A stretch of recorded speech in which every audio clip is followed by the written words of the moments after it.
और आपको सीधे लिए चलते हैं प्रधानमंत्री मोदी के नमस्कार। मन की बात कार्यक्रम में।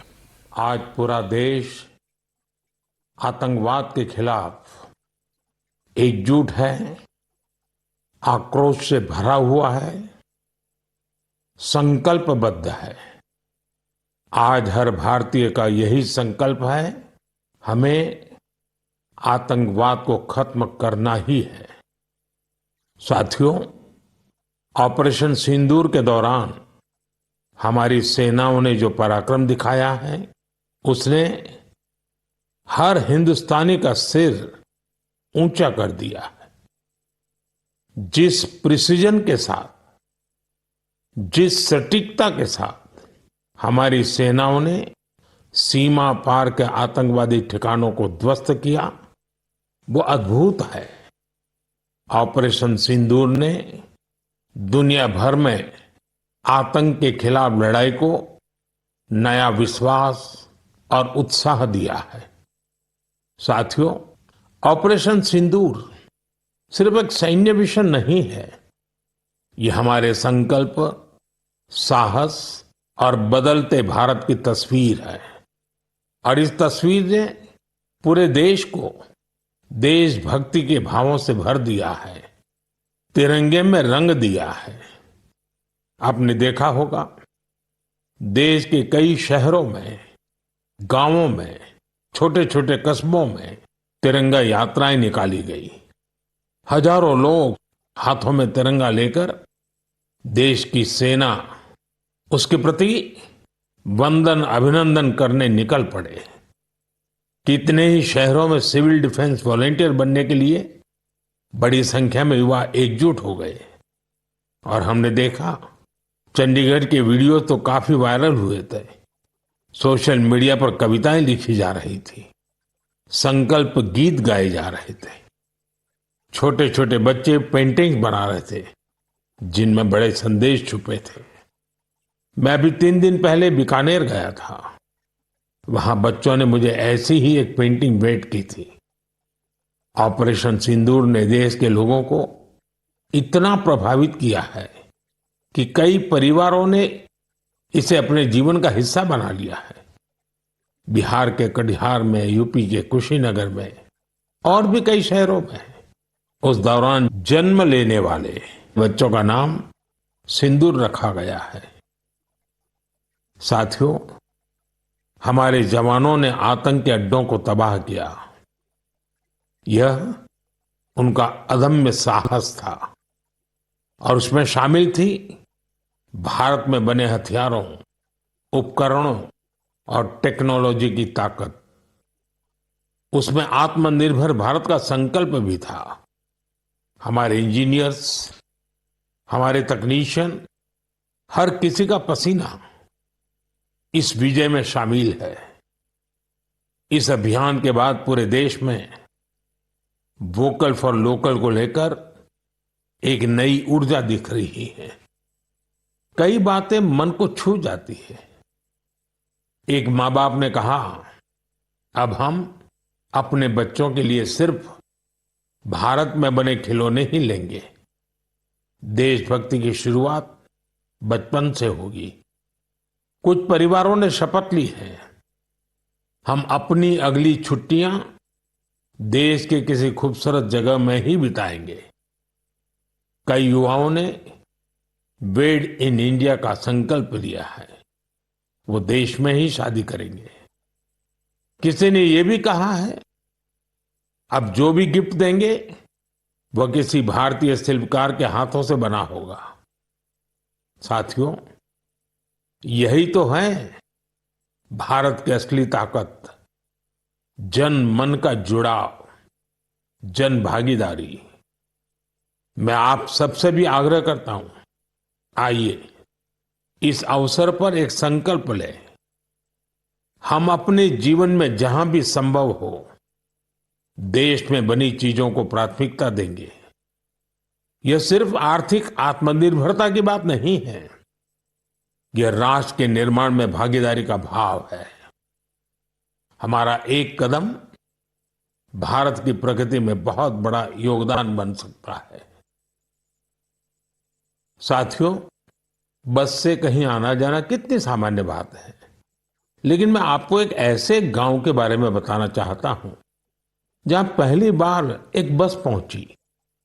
इस दिन का वहां के लोग वर्षों से इंतजार कर रहे थे और जब गांव में पहली बार बस पहुंची तो लोगों ने ढोल नगाड़े बजाकर उसका स्वागत किया। बस को देखकर लोगों की खुशी का ठिकाना नहीं था। गांव में पक्की सड़क थी, लोगों को जरूरत थी, लेकिन पहले कभी यहां बस नहीं चल पाई थी। क्यों? क्योंकि ये गांव माओवादी हिंसा से प्रभावित था।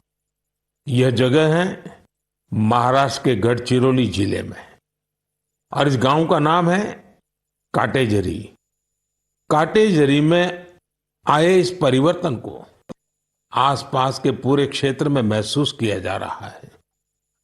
अब यहां हालात तेजी से सामान्य हो रहे हैं।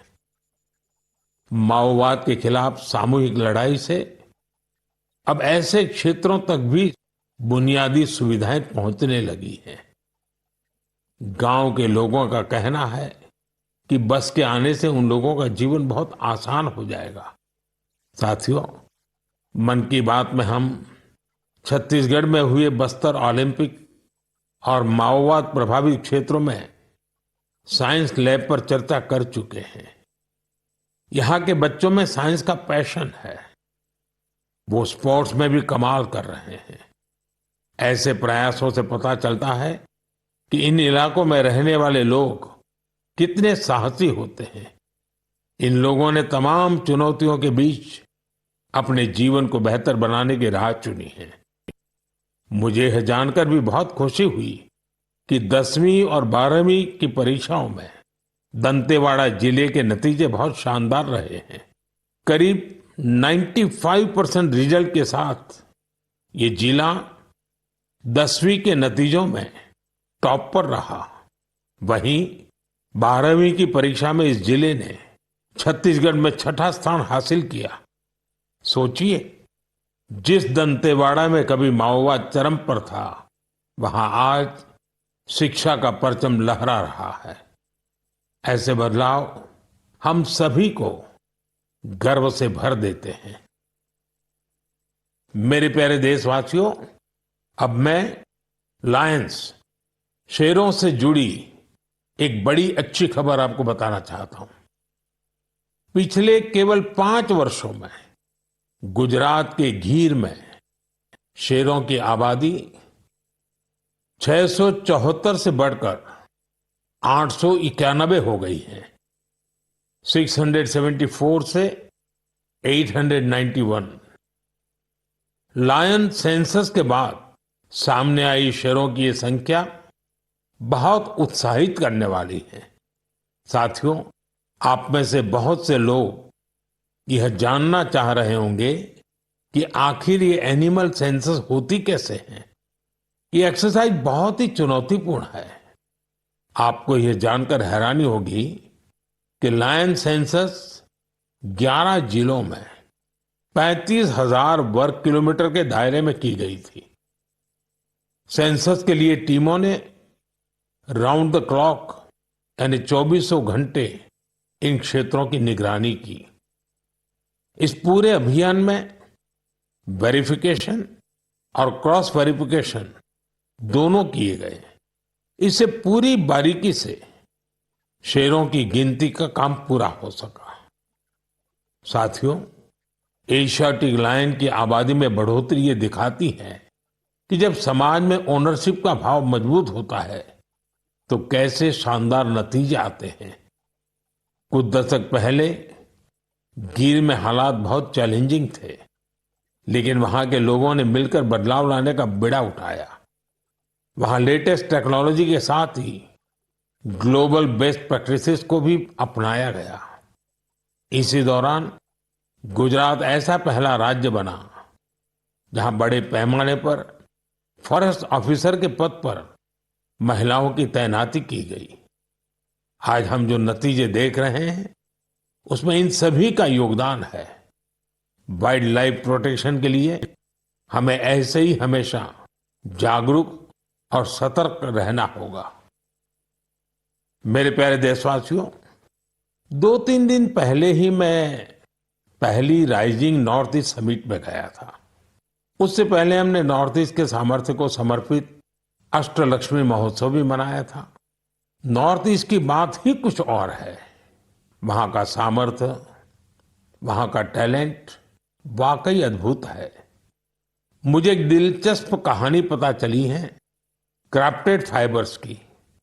क्राफ्टेड फाइबर्स ये सिर्फ एक ब्रांड नहीं, सिक्किम की परंपरा, बुनाई की कला और आज के फैशन की सोच, तीनों का सुंदर संगम है।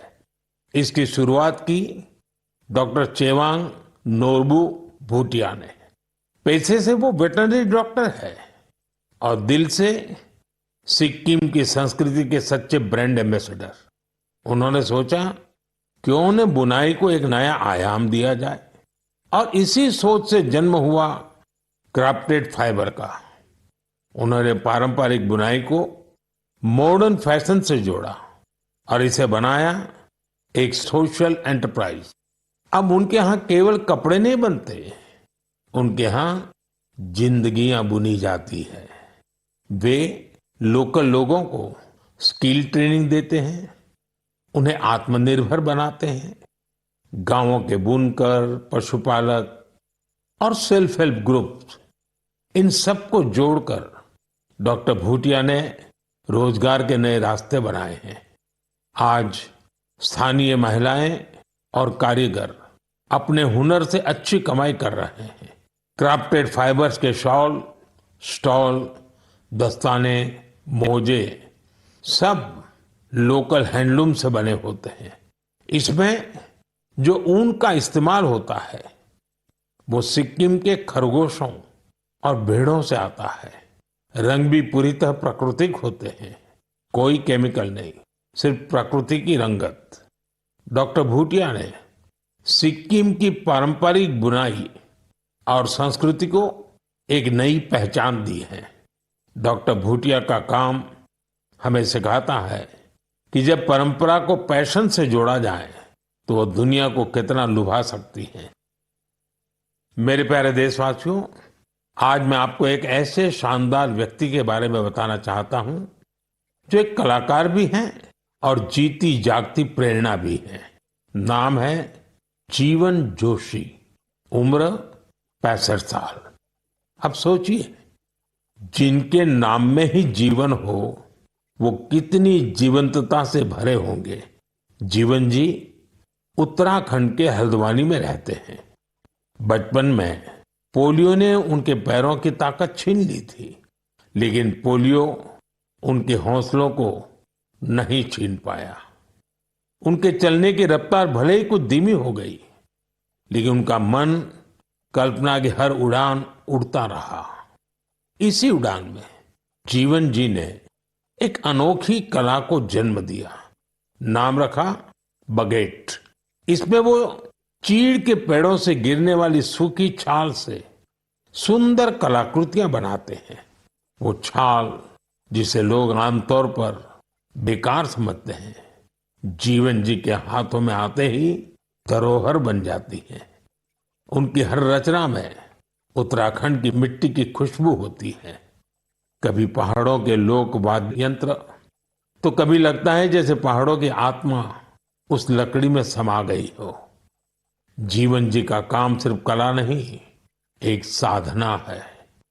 उन्होंने इस कला में अपना पूरा जीवन समर्पित कर दिया है। जीवन जोशी जैसे कलाकार हमें याद दिलाते हैं कि परिस्थितियां चाहे जैसी भी हो, अगर इरादा मजबूत हो तो नामुमकिन कुछ नहीं।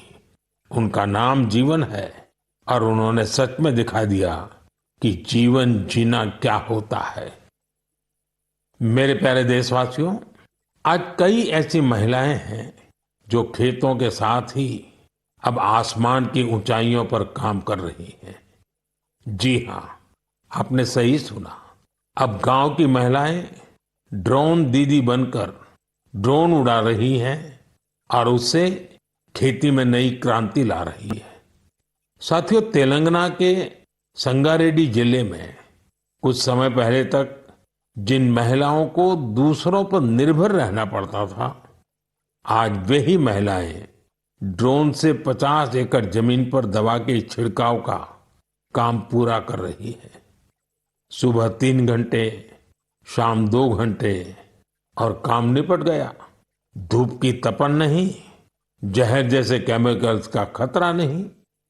साथियों, गांव वालों ने भी इस परिवर्तन को दिल से स्वीकार किया है। अब ये महिलाएं ड्रोन ऑपरेटर नहीं, स्काई वॉरियर्स के नाम से जानी जाती है। ये महिलाएं हमें बता रही हैं, बदलाव तब आता है जब तकनीक और संकल्प एक साथ चलते हैं।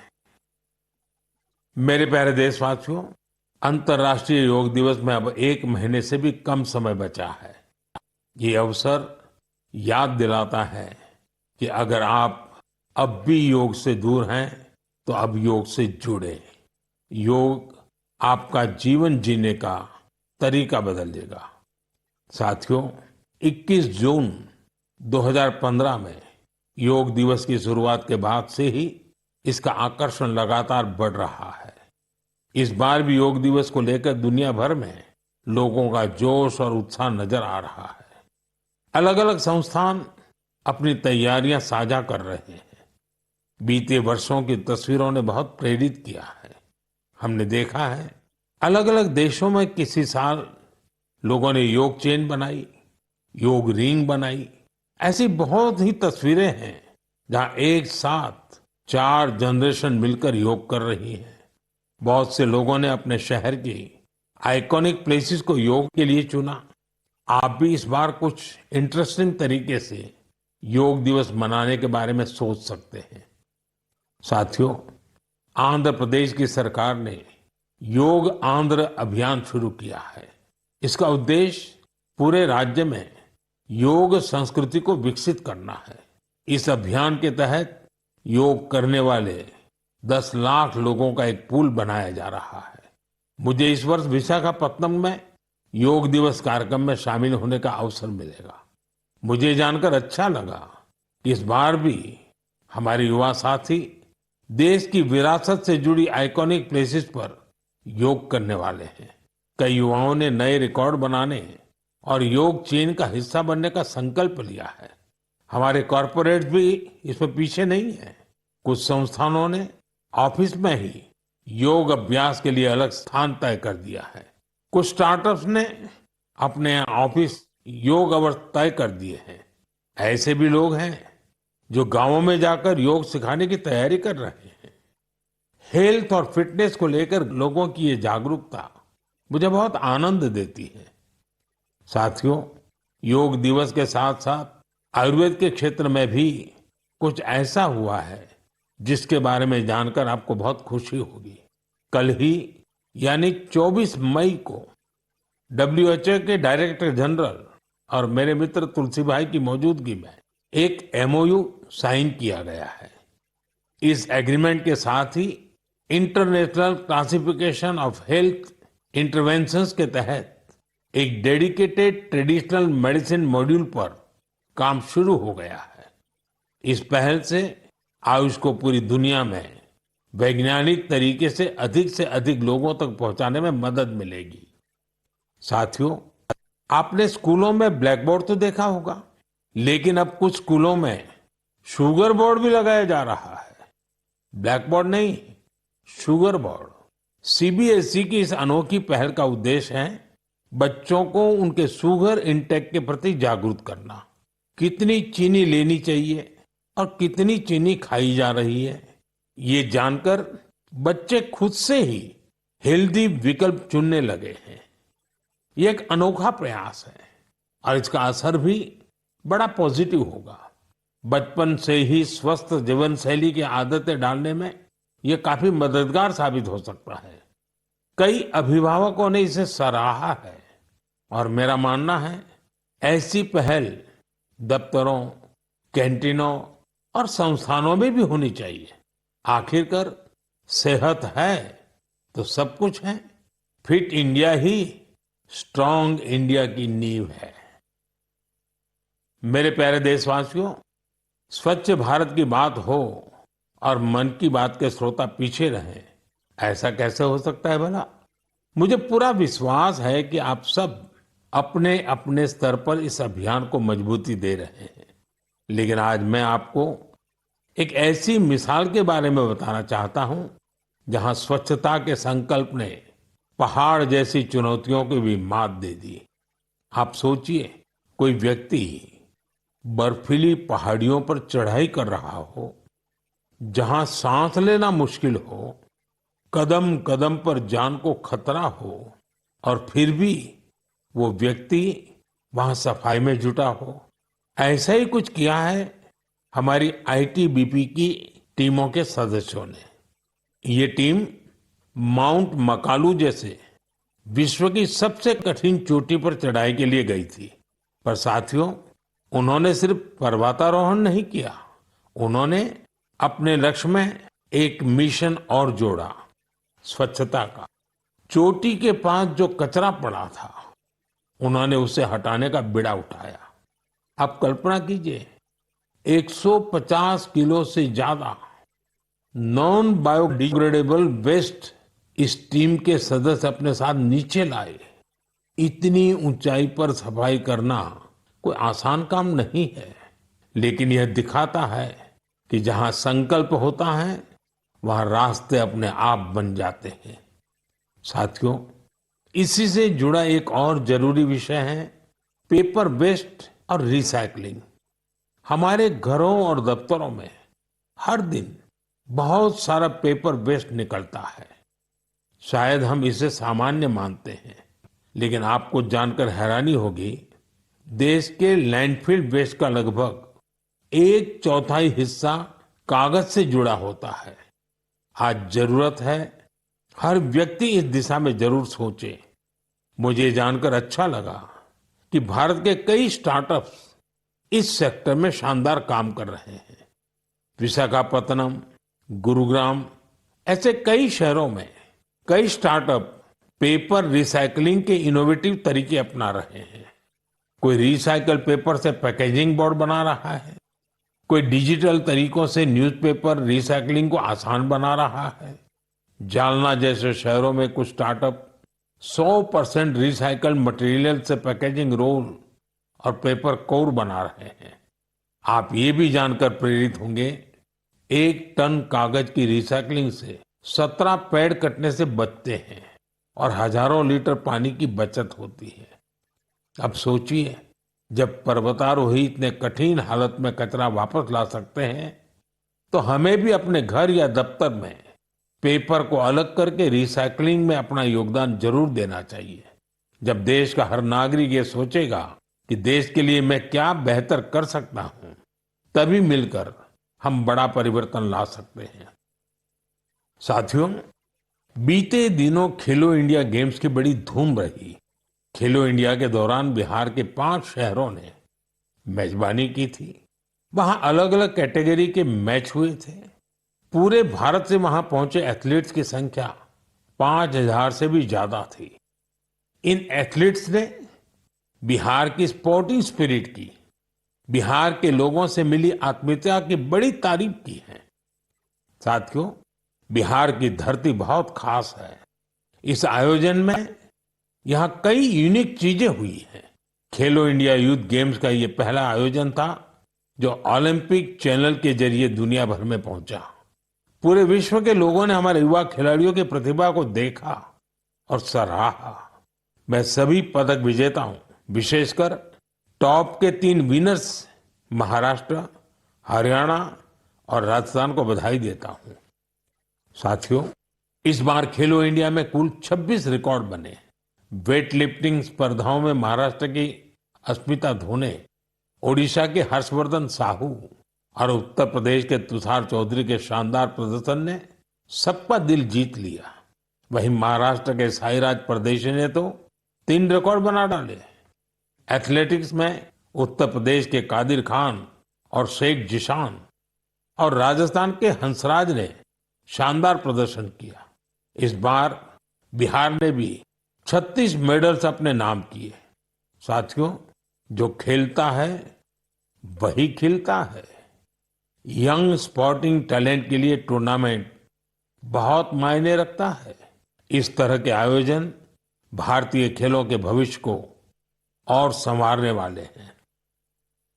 मेरे प्यारे देशवासियों, 20 मई को वर्ल्ड बी डे मनाया गया, यानी एक ऐसा दिन जो हमें याद दिलाता है कि शहद सिर्फ मिठास नहीं, बल्कि सेहत, स्वरोजगार और आत्मनिर्भरता की मिसाल भी है। पिछले 11 वर्षों में मधुमक्खी पालन में भारत में एक स्वीट रिवॉल्यूशन हुआ है। आज से 10-11 साल पहले भारत में शहद उत्पादन एक साल में करीब 70-75 हजार मैट्रिक टन होता था। आज ये बढ़कर करीब करीब 1.25 लाख मैट्रिक टन के आसपास हो गया है। यानी शहद उत्पादन में करीब 60% की बढ़ोतरी हुई है। हम हनी प्रोडक्शन और एक्सपोर्ट में दुनिया के अग्रणी देशों में आ चुके हैं।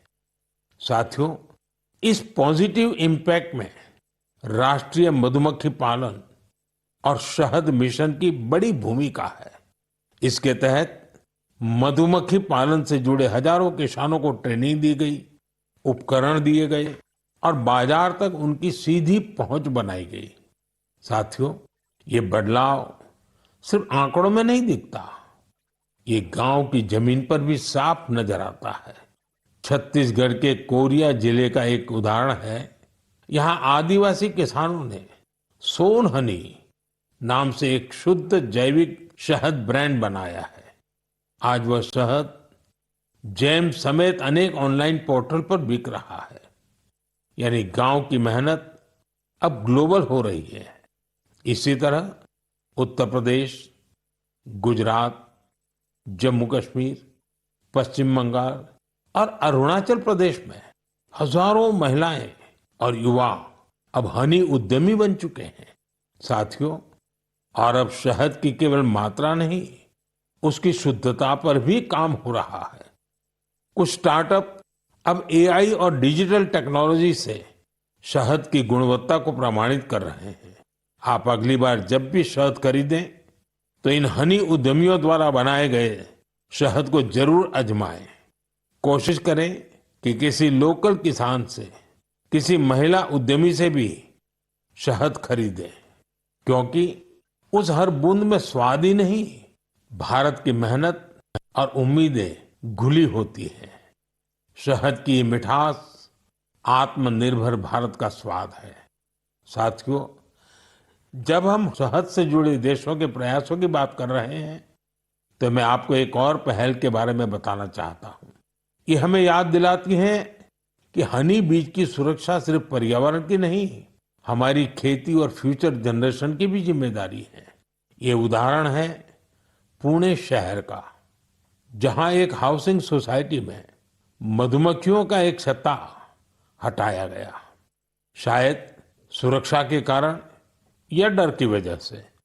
लेकिन इस घटना ने किसी को कुछ सोचने पर मजबूर कर दिया।